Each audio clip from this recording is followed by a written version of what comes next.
Komið sæl. Ég langar bara til að lýsa ánægju minni með allt það sem hér hefur farið fram hingað til. Og svo kannski segja frá því að ég ekki með eitt fyrirlestur. Þetta svolítið eins og sko, þegar maður var í skóla og lenti maður stundum í því að maður dreymdi að maður væri fyrir próf og svo nálgaðist prófið og maður var ekki byrjaður að lesa og svo var maður eitthvað að reyna að byrja að lesa en það tókst einhvern veginn aldrei og svo bara kom prófið og maður vissi ekkert og kunni ekkert og svo náttúrulega vaknaði maður sko. Svo vann ég í útvarpi í 16 ár, þá breyttust straumarnir yfir það að það var alveg að koma þáttur, það var ekkert efni, engin viðmælandi. Svo bara nálgaðist alltaf og ég var ætlaði að reyna að gera eitthvað en það einhvern veginn gerðist ekki neitt og svo bara kom þátturinn og þessi fyrirlestur svolítið svoleiðis, þetta búið að líða þannig undan þannig viku, hvað á ég að gera? Svo hefur ekkert gerst og ég er ekki með neitt. Þannig að við ættum kannski að fara bara beint í panel. En samt ég setti nokkur orð hérna, svona stikkorð hérna niður á tölvuna í gærkvöldi. Þetta búið að vera mjög upplýsandi og svona innblásandi. Margt sem hér hefur sagt, ekki síst sko það sem að Jónas var með í gær. Og hann hitti alveg naglan á höfuðið. En hvað er það fyrsta sem við þurfum til að miðla þekkingu? Við þurfum að kunna að tala. Kunnum við að tala? Það er spurning. Það er list að kunna að tala. Við þurfum að hafa rödd og við þurfum að kunna að beita henni, við þurfum að kunna framsögn og við þurfum að kunna að anda. Kunnum við þetta ekki? Jú, svo sem. Við kunnum öll að anda, annars myndum við deyja. En það eru tveir gallar við það að við skulum standa á tveimur fótum mannskepnan. Það er annars vegar að konur erfiðar með að fæða börn heldur en kvendýr af skyldum dýrategundum. Og hins vegar fylgir því sá galli að standa að við höfum mist tengslin við þindina. Það gerist bara hjá krökkum flestum svona í uppvöxtin einhvern veginn þá hætta krakkarnir að anda með þindinni og það verður meira svona hérna við brjóstkassan.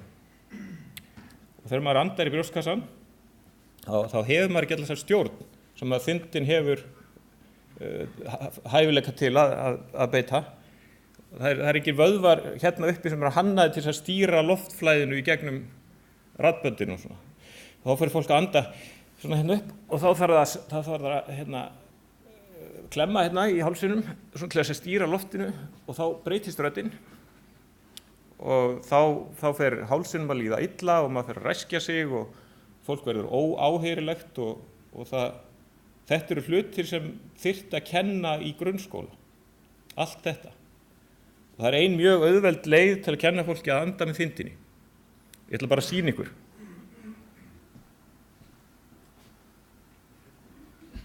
Ef þið gerir svona, þá getið þið ekki andað með brjóstkassan.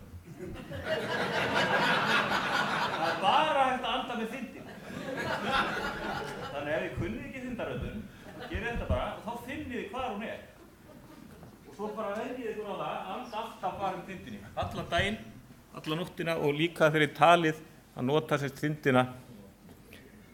Og þetta getur bætt allt í sambandi við að tala, röddina, hún lækkar og verður afslappaðri og allt í sambandi við tjáningu auðveldara. En nóg það, fólk eru þetta við lagið að segja frá fræðunum sínum og það er kannski ágætt að taka lækna sem dæmi. Þeir læra flókin fræði og tala sín í milli á flóknu máli og með alls konar slettum og skrýtnu orðalagi sem sjúklingarnir skilja ekki. Þess vegna verða þeir að kunna að tala venjulegt mál við sjúklingana og útskýra fyrir þeim hluti. Og þannig að þeir þjálfast í því að segja skýrt og greinilega og bara í einföldu máli frá sínum fræðum og þá gjarnan búið til saga, koma þessu svona í, þeir reyna að ná uppsambandi og allt þetta og það mjög mikilvægt þegar fólk að koma einhverju frá sér að það komi frá hjartanu, það sjáist ástríðan sem maður hefur fyrir hlutunum og það hafa, finnst mér eiginlega allir gert hér, til dæmis á þessari ráðstefnu, það hafa allir greinilega mjög mikinn áhuga á því sem þeir eru að gera og ef fólk í vandræðum með að koma einhverju frá sér þá mjög gott að hugsa sér bara sögu. Fyrst kom þetta, svo þetta, rekja sig í gegn og svona, já, binda sig ekki of mikið kannski við einmitt glærurnar, heldur láta sjást að maður hafi áhuga og ástríðu fyrir því sem maður er að tala En svo það spurningin svolítið með, ég ætla að reyna að hafa þetta ekki mjög langt af því að við ætlum að reyna að klára daginn og fara í smá umræður. Það þetta með óaðgengilegar vísindagreinar. Einhvern tímann var mér sagt að meðal fjöldi þeirra sem læsu til dæmis doktorsritgerðir frá upphaf til enda væri svona 5. Og ég veit ekki töluna með svona meðal vísindagrein. En það eru fáir sem lesa þetta. Og sem náttúrulega synd. Og það ekki einu sinni þannig yfirleitt að venjulegt fólk skilji innganginn. Það skilur ekki abstraktinn einu sinni. Hann svo flókinn, hann á svo miklu fræðimáli að það ekki hægt fyrir venjulegt fólk að skilja. Þetta eru mjög margar undantekningar frá þessu. Þetta mjög algengt, þannig að vísindagreinar eru mjög, það eru bara fjarlægar venjulegu fólki eða fólki úr öðrum greinum þá og það endilega nauðsynlegt. Getum við einhvern veginn allavega reynt að hafa innganginn eða abstraktinn þannig að sem flestir skilja. Eða þá að fólk gerir meira á því að skrifa fyrir almenning sín fræði efni, bara skrifa blöðin eða koma fram í fjölmiðlum, segja aldrei nei þegar fjölmiðlamaðurinn hringir, heldur gefa því alltaf séns að koma fram og segja frá sínu. Auðvitað þarf að virða hina vísindalegu aðferð, en vísindagreinar þurfa ekki að vera þurrar og leiðilegar og ekki óskiljanlegar.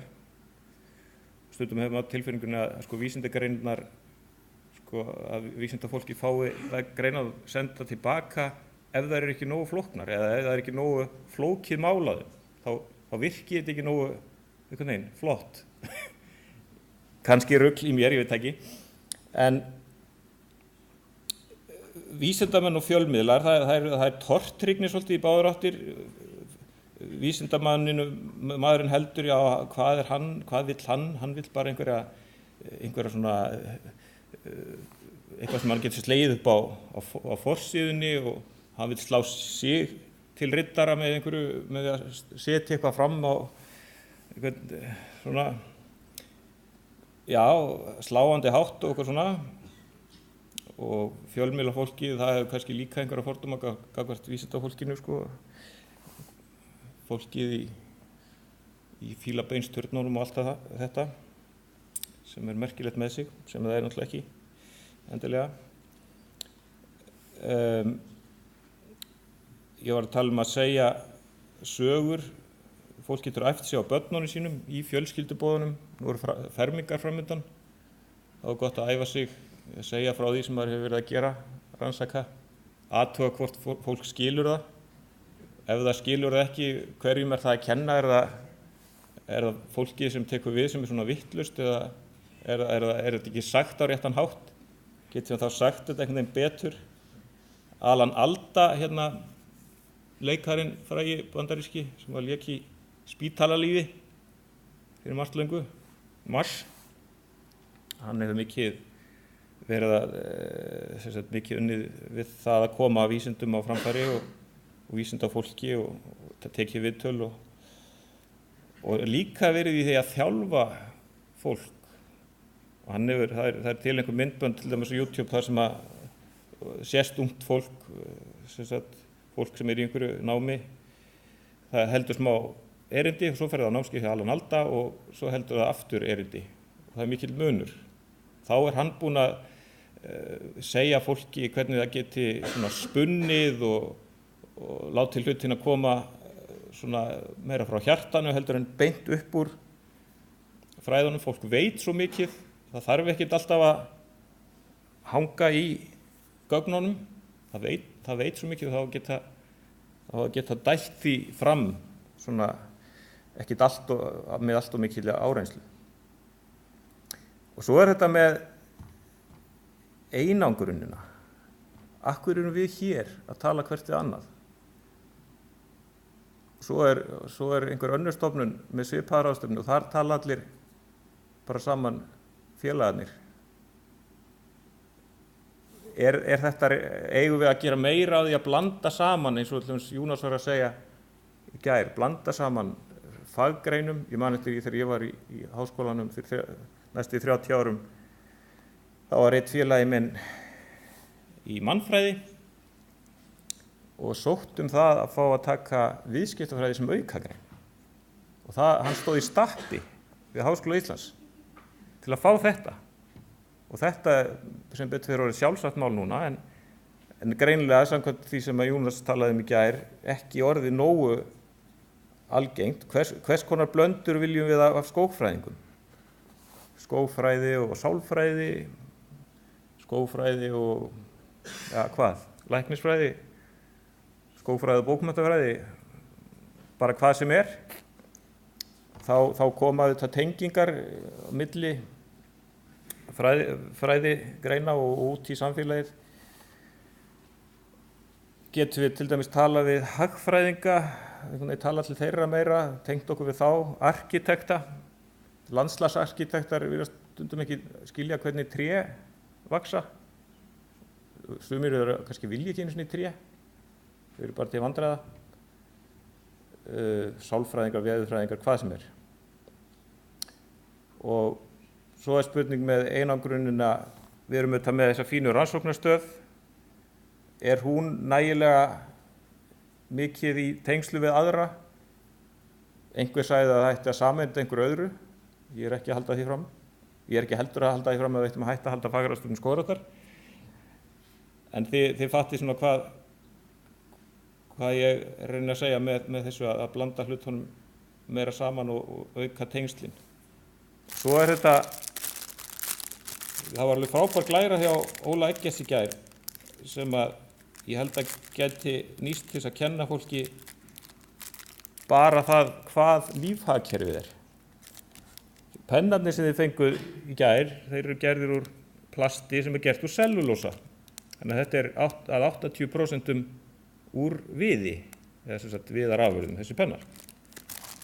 Fyrir 2 árum pantaði ég mér fataskáp í IKEA.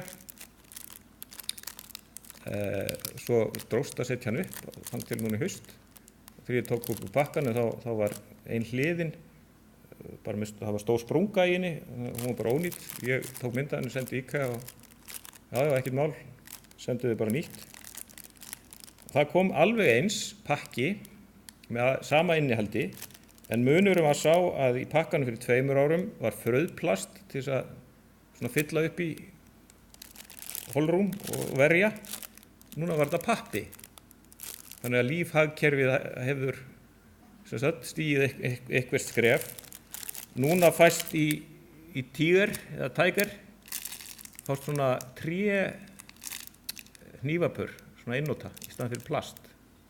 Þannig að hlutirnir eru smá saman að gerast og ef við svona tínum til svona alls konar smáatriði, komum þeim á framfæri, þá erum við að miðla líka þekkingu eða því sem er að gerast. Þetta er orðinn óttalugur vaðall.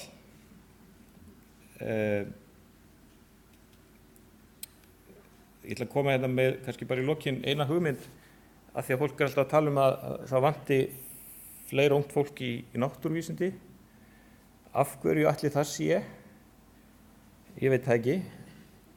En manni dettur í hug til dæmis fyrsta starf margra unglinga er unglingavinnan. Þar er kannski unglingurinn í rigningu í 3 vikur í sama beðinu einhvers staðar reyta arfa, fær ógeð á ræktun og öllu sem því tengist, dettur kannski ekki í hug eftir það að fara í eitthvað svoleiðis. Ég ætla ekki að segja að þetta er aðalástæðan fyrir því að fólk fari ekki í náttúruvísindi.